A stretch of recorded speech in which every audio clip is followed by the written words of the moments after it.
중국인이 우리나라 국민들에게 전세 보증금을 돌려주지 않는데 왜 입을 닫으면 안 되죠? 그리고 지금 이게 말이 됩니까? 이게 거꾸로 된 거 아니에요?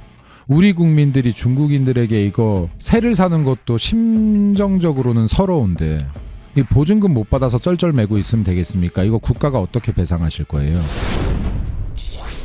지금 금호동, 응봉동도 이게 평균 아파트 가격들이 너무 15억이 올랐죠. 넘어섰대요. 그렇죠. 네. 그래서 이 15억 넘으면 이제 대출 규제예요. 근데 오늘 헤럴드 경제가 조금 전에 나왔는데 서울 25개 자치구 282개 동이 있는데 서울에 282개의 동이 있어요. 그 가운데 87개 동의 아파트 평균 실거래가가 이제 이번 대책의 대출 규제에 적용이 돼요. 그러니까 서울의 웬만한 곳들은 이제 대출 끼고 아파트를 살 생각을 못하는 그런 상황이에요. 그러니까 정확히 얘기하면 성벽을 쌓은 거예요. 서민들은 들어오지 마라. 자기들은 근데 강남권에 막 아파트 다 있고 막 그런 사람들이 너무 많고 그런데 참 이게 어떻게 보면 주거 이전의 자유도 막힌 걸 수 있다.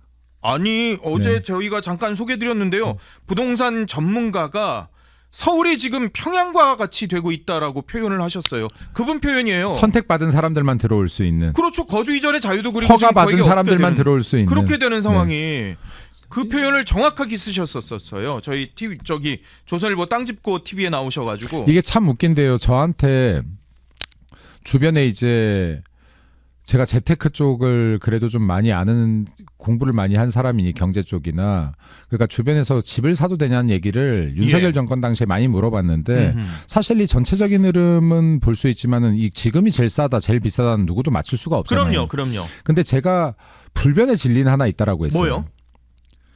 보수에 사서 진보에 팔라. 그러니까 보수 때 집값은 떨어지고 진보 때 오른다. 예. 네, 근데 이게 참 진짜 기가 막히게 집값을 잡겠다고 외쳐대는 좌파가 정권만 잡으면 부동산이 미친 듯이 뛰고. 그러니까요. 네, 그리고 실제로 이명박 박근혜 정권 때 보면 집값이 계속해서 하향세 곡선을 그리죠. 그리고 문재인 때 올려놨던 것 다시 윤석열 정부에서 어느 정도 안정가를 찾아가죠.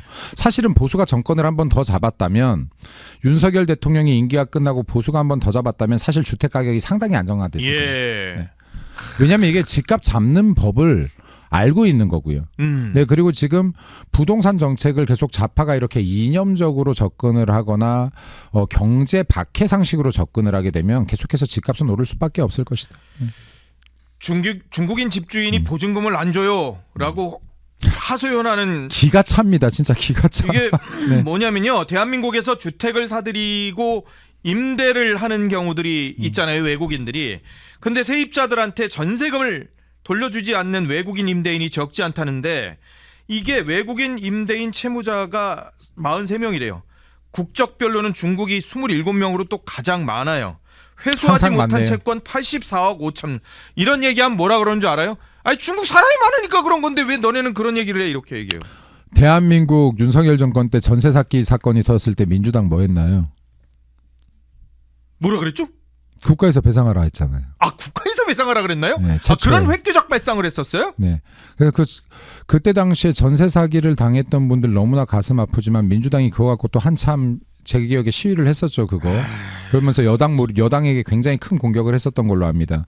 자, 지금 중국인이 우리나라 국민들에게 전세 보증금을 돌려주지 않는데 왜 입을 닫으면 안 되죠? 그리고 지금 이게 말이 됩니까? 이게 거꾸로 된 거 아니에요?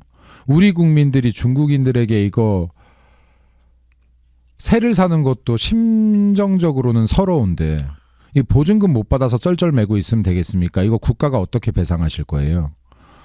자, 이런 부분들도요. 자, 보세요. 여야가 바뀌니까 난처하죠. 국민들에게 전세 사기 당하지 않는 법을 알려드려야 되는 거예요. 그렇죠. 네.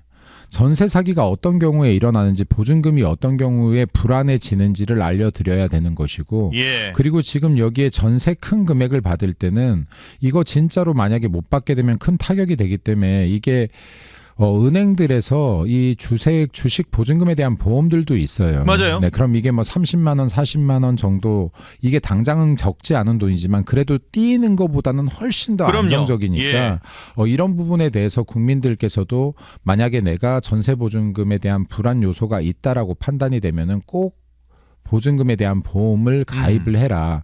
그래서 이게 보증금을 날렸을 때를 대비할 수 있어야 된다는 말씀도 드리고 싶고 예. 그리고 이게 등기부 등본 보는 법 같은 경우도 이게 국가나 그리고 지자체에서 이거 교육할 수 있잖아요. 예를 들어 그 청년들 지금 20대가 넘어가서 이제 내가 사회생활을 시작하는 청년들에게는 이런 것들 국토부에서 공지 한번 내려주세요. 다 링크로. 여기 공무원들 뭐 하세요? 이런 예. 거 한번 내가 전세 계약하기 전에 월세 계약하기 전에 계약서에 이거 꼭 확인하십시오. 그리고 이런 경우는 이상 징후가 있는 겁니다. 등기부 확인하세요. 근저당이 얼마 잡혀 있는지 확인하십시오. 예. 근저당이 집값보다 비싸다라고 하면 이거는 문제가 있습니다. 이런 것들을 안내문이라도 하나 보내주세요. 그러면 이런 피해를 입는 국민들이 훨씬 줄지 않겠습니까? 국토부 차관님이 네. 뭐 갭 투자를 하셔야 되니까. 그래서 이게 예.